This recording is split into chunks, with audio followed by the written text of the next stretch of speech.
안녕하세요. SPH 세일즈 매니저 안창현이라고 합니다. 반갑습니다. 제 앞에 계속 그 클라우드 넥스트 내용이 나와서 뭐 비퀄이랑 버텍스 AI 같은 좀 어려운 내용들이 계속 나왔는데요. 저는 이번에 모빌리티 서비스라고 해서 조금 더 저희 실생활이랑 업무에 가까운 이야기를 해보려고 합니다. 제목은 이제 뭐 이렇게 돼 있는데요.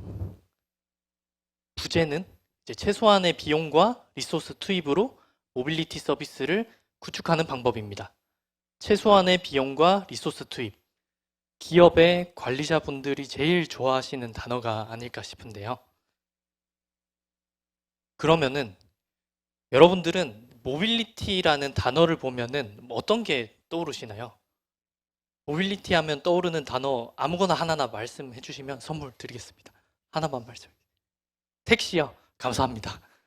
어떤 분이 말씀해 주셨죠? 저 제일 뒤쪽에 나중에. 네. 저도 처음에 모빌리티라는 단어를 보고 우리나라의 제일 큰 회사 카카오 모빌리티가 생각이 났는데요. 최근 들어서 이제 기술의 발전에 대해서 이야기를 많이 하면서 모빌리티라는 단어가 굉장히 많이 등장하는 것 같습니다. 뭔가 첨단 기술이 들어간 뭔가 막 자동차가 날아다니고 그런 게 떠오르실 수도 있는데요.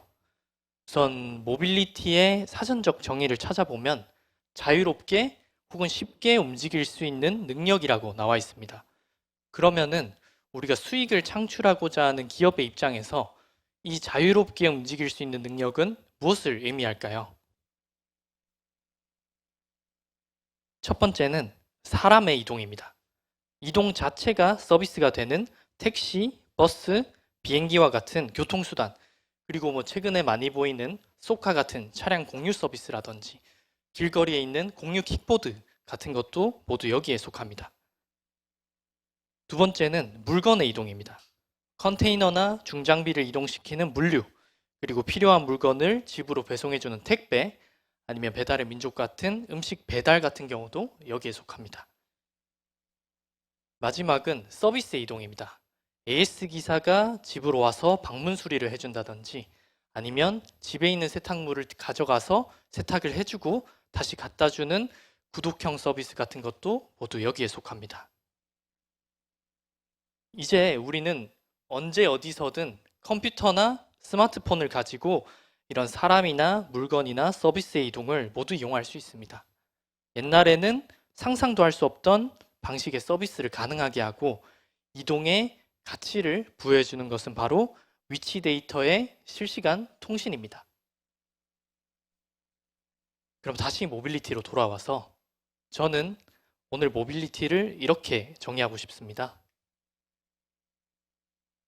이동에 IT라는 기술을 접목해서 사람, 물건, 서비스의 물리적인 위치 이동을 데이터 통신을 통해서 실시간으로 파악하고 이 정보를 가치 있게 만드는 것입니다.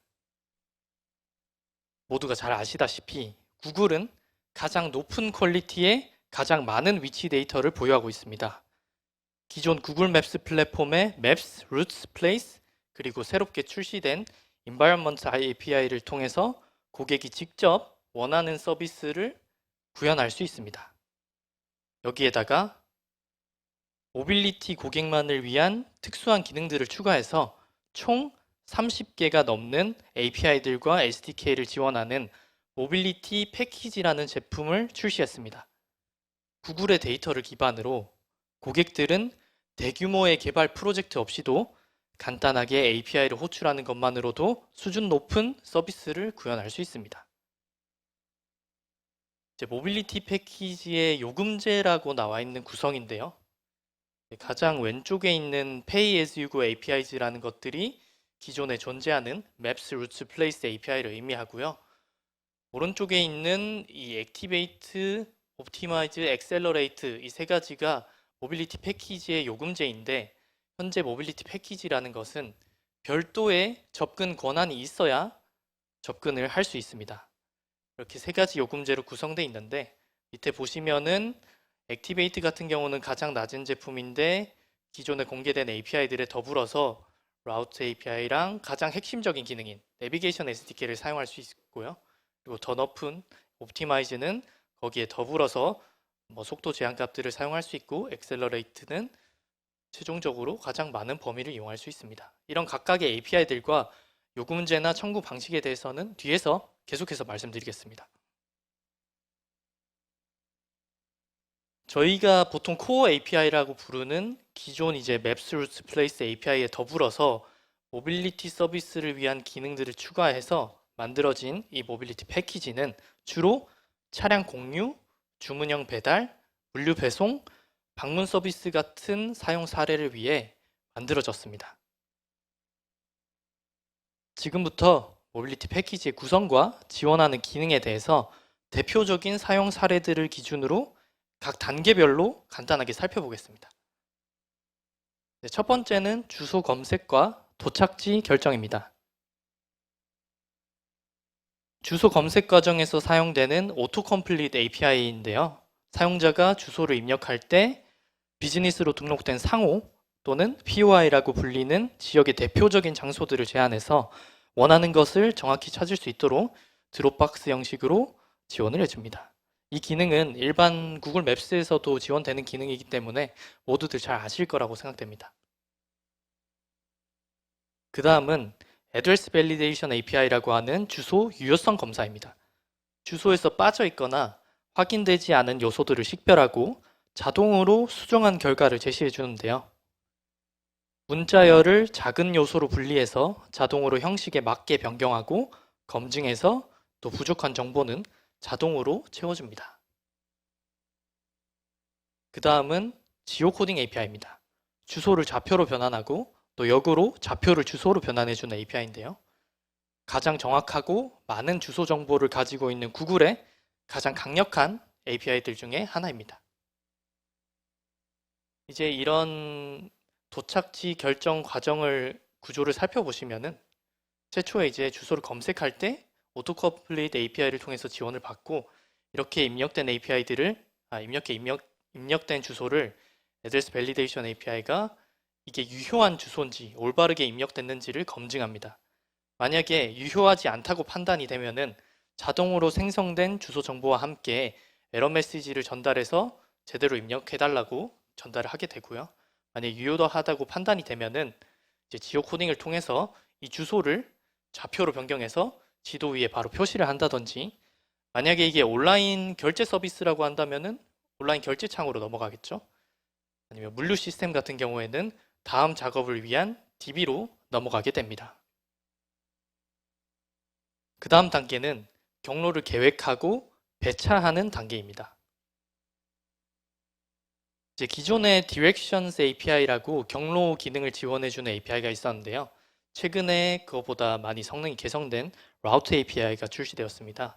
그래서 실시간 교통량은 물론이고 총 625개의 출발지, 도착지에 대한 예상 도착 시간과 거리를 실시간으로 계산해 줍니다. 뿐만 아니라 가장 중요한 포인트인데요. 이륜차 경로도 제공하기 때문에 오토바이 배달에도 이용이 가능합니다. 또한 도로의 제한 하중과 폭을 고려해서 트럭과 같은 대형 차량을 위한 경로를 별도로 제공합니다.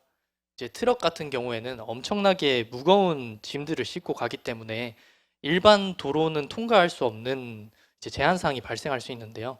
이런 도로 데이터에 대한 정보를 각 정부나 혹은 도로교통공사 같은 곳에서 미리 수집을 해서 경로를 검색할 때 다 계산을 해서 파악할 수 있습니다. 그리고 경유지 정보 역시 정차에서 직접 작업을 수행하기 위한 경유지인지 아니면 지나가기만 하는 경유지인지를 설정해서 다리나 터널과 같은 위험한 곳을 피해갈 수 있고요. 이제 차량이 진행하는 방향과 갓길 정보를 제공해서 우리가 지금 이 길로 가고 있는데 도착지에서 물건을 내려야 되는 장소가 왼쪽에 있는지 오른쪽에 있는지 거기에 갓길을 차가 댈 수 있는 곳인지에 대한 정보를 제공해서 미리 작업을 어떻게 할지를 예상을 할 수가 있습니다. 친환경 경로 옵션을 제공합니다. 차량 엔진 유형을 선택해서 정확한 연료 소비량을 추정하고 연료를 덜 소모하고 탄소를 덜 배출하는 경로를 추천해 줍니다. 보통 이제 물류 차량의 경우는 오르막이나 비포장 도로에서의 연료 소모를 최대한 줄이는 것이 수익성 측면에서 굉장히 크게 작용하기 때문에 이 친환경 경로 옵션은 굉장히 유의미한 기능이라고 볼 수 있습니다. 그 다음은 이제 차량 엔진 유형, 뭐 아니면은 소형, 중형, 대형과 같은 정보를 설정해서 통행료를 자동으로 계산할 수 있습니다. 따라서 통행료, 연료, 시간 등의 옵션을 모두 고려해서 가장 효율적인 경로를 선택할 수 있습니다. 이제 클라우드 플릿 라우팅 같은 경우는 중앙에서의 관리 운영을 지원해주는 기능입니다. 물류나 배달의 경우 이제 가야 하는 곳이 굉장히 많고 픽업해야 되는 포인트가 굉장히 많을 수 있는데요. 이런 경로 매트릭스들을 최적화하고 가장 빠른 경로와 대체 경로를 반환해 줍니다. 다음은 운행과 내비게이션 기능입니다. 내비게이션 가장 여러분들이 친숙하고 가장 대표적인 기능인데요. 드라이버에게 배정된 업무 수행을 위한 경로를 내비게이션으로 보여줍니다. 턴 바이 턴 기능으로 몇 미터 앞에서 좌회전 또는 우회전으로 고속도로 진입과 같은 정보를 제공하고 드라이버가 직접 설정을 변경하거나 우리 브랜드 이미지에 맞게 UI 같은 것들을 커스텀할 수 있습니다. 이제 경로가 계획되고 실제 운행 시 정보가 전달되는 과정을 개념적인 구조로 한번 살펴보면 이렇게 백엔드에서 경로를 탐색하고 최적화하는 과정이 이루어지고요. 이렇게 결정된 경로가 플릿 엔진에 전달돼서 이 엔진은 각각의 앱에 이 정보를 전달합니다. 그래서 이 운전자는 본인이 가야 할 길을 내비게이션으로 길 안내를 받고 구매자는 만약에 음식 배달의 경우 지금 이제 배달 기사가 어느 정도 오고 있는지를 직접 앱에서 파악할 수 있고요. 그 중앙에서도 우리가 배차한 이 업무를 드라이버가 실제 경로와 동일하게 가고 있는지, 시간이 늦지는 않은지, 잘 가고 있는지를 파악할 수 있습니다. 이런 전체 구조에 대해서는 나중에 제일 뒤에서 추가적으로 더 말씀드릴 예정입니다. 그 다음은 업무 추적입니다. 이제 이 케이스는 주로 ODRD라고 부르는 주문형 배달에서 쓰이는 기능인데요. 왼쪽은 드라이버가 보는 화면이고 오른쪽은 음식 배달을 했다면 음식 배달, 택시 호출을 했다면 고객이 보는 그런 화면입니다. 드라이버의 실시간 위치가 백엔드에 전달돼서 고객의 앱에 실시간으로 표출할 수 있습니다. 또한 픽업 포인트를 지정할 수 있는데요. 저희가 지금 있는 이런 큰 건물의 경우도 입구랑 출구가 굉장히 많기 때문에 북쪽으로 올지 동쪽으로 올지 어느 포인트에서 드라이버를 만날지 선택할 수 있는 기능을 구현할 수 있습니다. 그리고 중앙에서는 각 차량들의 실시간 위치와 예상 도착 시간을 통해서 우리가 작업 지시를 내린 것과 일치하게 운행이 되고 있는지를 한 번에 관제할 수 있습니다. 다음 또 차량 분석입니다. 차량의 실시간 위치 정보와 계획한 경로, 그리고 실제 운행한 경로 이동 거리 등과 같은 정보가 플릿 엔진의 로그로 다 기록이 돼서 나중에 이것들을 분석하고 더 효율적으로 개선하는 데 이용할 수 있습니다. 플릿 엔진이라는 단어를 계속 사용을 하고 있는데요. 이 플릿 엔진이라는 것은 간단하게 말하면 각 앱 사이의 데이터 통신, 그리고 최적화 연산, 그리고 이런 로그들에 대한 임시 저장소 기능을 하는 API입니다. 이런 로그들이 다 남아서 나중에 우리 고객의 데이터를 저장하기 위해서 빅쿼리와 같은 구글 클라우드에 저장을 할 수도 있고 본인이 원하는 서버에 직접 저장을 할 수도 있습니다. 지금까지 모빌리티 서비스의 업무 수행 단계별로 좀 말씀을 드렸는데요. 사실 어떤 서비스를 어떻게 구현하는지에 따라서 사용해야 될 API도 굉장히 다르고 구조도 굉장히 다르기 때문에 좀 혼용해서 말씀을 드렸습니다. 지금부터는 이 두 가지 가장 대표적인 사례를 통해서 말씀을 드리겠습니다. 왼쪽은 주문형입니다. 이제 보통 차량 공유나 음식 배달을 이야기하는데요. 주문부터 운행까지의 소요 시간이 짧고 차량들이 각각에 분산되어 있고 운전자가 주문을 받은 대로 직접 가서 승객을 태우거나 음식을 픽업해서 배달하는 경우입니다. 그리고 오른쪽은 중앙관제형입니다.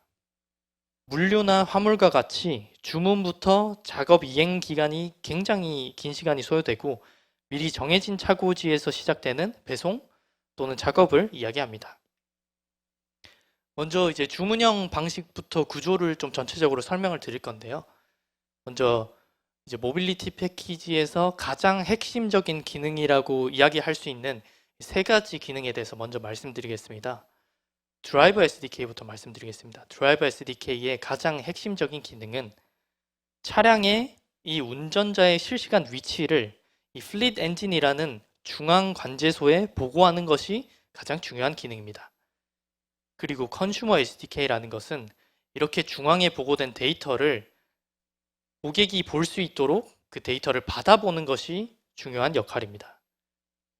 그리고 가장 위에 있는 플릿 엔진이라는 것은 아까 말씀드린 것처럼 최적화 연산, 임시 저장소, 그리고 데이터 통신의 역할을 하는데요. 이렇게 구조를 살펴보면은 여기 노란색으로 되어 있는 부분이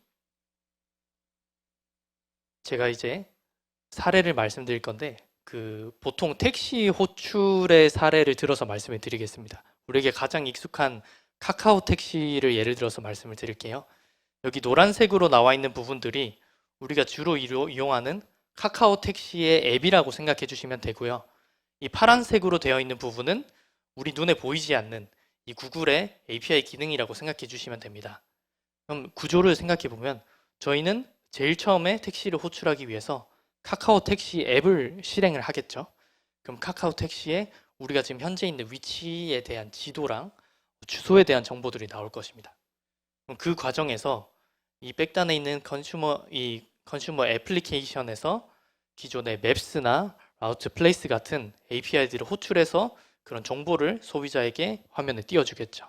그래서 만약에 이 소비자가 나는 오늘 강남에 있는 오토웨이 타워로 갈 거야 라고 주소를 검색을 하면은 이 중앙으로 전달이 돼서 이 중앙에 있는 서버에서는 근처에 있는 드라이버에게 지금 어느 위치에서 오토웨이 타워로 가고 싶어 하는 고객이 있어. 근처에 있는 드라이버 중에 여기 가고 싶은 사람 이렇게 신호를 보내겠죠. 그럼 그 드라이버가 만약에 수락을 누르게 되면은 이 드라이버가 실시간으로 컨슈머를 통해서 이동하는 화면을 보내주게 됩니다. 그래서 승차를 하게 되면은 이 중앙 서버에서는 플릿 엔진을 통해서 지금부터 우리는 이런 한 건의 주문을 진행을 할 거야 라고 이런 속성값들을 지정해 주게 되는데요. vehicle이나 trip이나 billable trip이라는 이런 속성값들을 플릿 엔진에 생성을 해서 드라이버가 이제 이 승객이 원하는 도착지에 도착을 하면은 하차라는 버튼을 누르게 되겠죠. 그럼 하차가 되는 순간 이 전체 사이클이 종료가 되게 됩니다. 여기서 가장 중요한 포인트는 뭐냐면 기존에 저희 존재했던 코어 API라고 부르는 Maps, Route, Place API는 그 API를 호출을 할 때마다 비용이 부과되는 방식이었습니다. 그런데 지금 여기 모빌리티 패키지 안에서 API들을 호출하게 되면은 처음에 고객이 목적지를 선택하고 드라이버가 고객을 통해 접근하고 드라이버가 고객을 태워서 고객을 도착지에 내려드리고 이 건에 대해서 운행이 완료되었습니다 라고 누르는 순간에 그 한 번만 요금이 청구되는 방식입니다. 그래서 개념적으로 봤을 때 이 각각 과정에서 사용되는 수많은 API들의 비용을 다 더한 것보다 이 전체 한 사이클의 모빌리티 패키지 요금제로 적용이 되는 가격이 압도적으로 저렴할 수밖에 없는 구조로 만들어져 있습니다. 다음 케이스는 중앙관제형 케이스를 말씀드릴 건데요. 이제 보통 화물차나 물류 시스템 같은 곳에서 이용이 됩니다. 여기서도 드라이버 SDK 같은 경우는 가장 중요한 기능이 운전자의 실시간 차량 위치를 중앙에 있는 플릿 엔진에 보내주는 게 가장 중요한 핵심이고요. 그리고 이런 물류 시스템 같은 경우는 중앙에서 모든 스케줄이 다 정해져서 차고지에서 출발을 하는 형태이기 때문에 고객이 따로 택시를 호출하거나 음식을 배달하는 과정이 빠져 있습니다. 대신에 처음 시작은 이제 웹이나 앱에서 우리가 뭐 택배를 배달시킨다고 했을 때 그 주문을 하는 DB가 쌓이게 되겠죠. 그럼 중앙에서 오늘 몇 월 며칠에 오늘은 몇 건의 물류가 있어. 그래서 우리 운전기사 총 100명한테 1번 뭐 안창현한테는 오늘 여기 가고 저기 가고 저기 간다는 그런 태스크를 배정해 주게 됩니다. 그럼 그 드라이버에게 오늘 가야 할 목록을 띄워주게 되고 그 가는 경로에 대해서 내비게이션을 동시에 띄워주게 됩니다. 아까 동일하게 드라이버 SDK는 실시간 위치를 플릿 엔진에 보고하게 되고요. 이런 속성 정보가 저장이 돼서 중앙에서는 실제 이 기사가 우리가 할당한 업무를 잘 이행하고 있는지 아니면 우리가 최초에 계획했던 경로와 드라이버가 다르게 움직이고 있는지 소요 시간이 늦어지고 있는지에 대한 정보를 한눈에 파악할 수 있습니다. 이 경우에도 마찬가지로 각각의 과정에서 API들이 호출될 때마다 비용이 청구되는 방식이 아니라 한 업무가 완료됐을 때 모빌리티 패키지의 요금제 안에서 한 번만 비용이 청구되는 방식입니다. 결론적으로 모빌리티 서비스와 관련한 이런 일련의 과정들을 별도의 인프라 구축이나 공간 데이터 구축, 주소 정보, 위치 추적, 컴퓨터 엔진 등에 대한 개발 없이 간단하게 구글의 API들을 이용해서 구현할 수 있다는 점이 가장 큰 장점이고요. 글로벌 비즈니스를 하시는 저희 기존 고객들 중에서도 뭐 쿠팡이나 카카오 택시, 그리고 CJ 대한통운, 대한항공 항공기 간제 등의 저희 구글 맵스 플랫폼을 사용을 하고 계시는데요. 기존에는 이런 구글 맵스 플랫폼의 지도, 경로 같은 API만 이용을 하시고 나머지 차량 관제나 배차, 실시간 추적 같은 것들은 별도로 개발을 해서 사용을 하고 계십니다. 그런데 지금부터 모빌리티 패키지를 이용을 하시면은 그런 나머지 관제나 내비게이션 같은 기능도 다 구글의 API를 호출해서 사용을 하실 수 있습니다. 구글이 좋다는 내용은 너무 많이 했기 때문에 넘어가도록 하겠습니다. 그래서 다시 한번 이 요금제로 돌아왔을 때 모빌리티 패키지의 가장 큰 특징점은 기존의 API들은 API를 호출을 할 때마다 가격이 청구되는 반면에 모빌리티 패키지는 우리가 정해진 업무를 다 수행했을 때 그 업무가 완료됐을 때 모빌리티 패키지의 요금이 한 번만 청구되는 방식이고요. 그 전까지 과정에서 사용됐던 각각의 API들의 비용을 합한 것보다 모빌리티 패키지의 요금이 압도적으로 저렴하게 구성이 되어 있습니다. 지금 모빌리티 패키지 같은 경우는 구글 맵스 플랫폼의 파트너 중에 제일 높은 레벨인 프리미어 파트너만 취급을 할 수 있게 되어 있습니다. 제한된 접근 권한이 되어 있고요. 그 중에서도 모빌리티 이니셔티브라는 과정을 취득한 파트너만 취급을 할 수 있습니다. 그래서 SPH는 한국의 유일한 프리미어 파트너사이자 모빌리티 패키지 판매 기업입니다.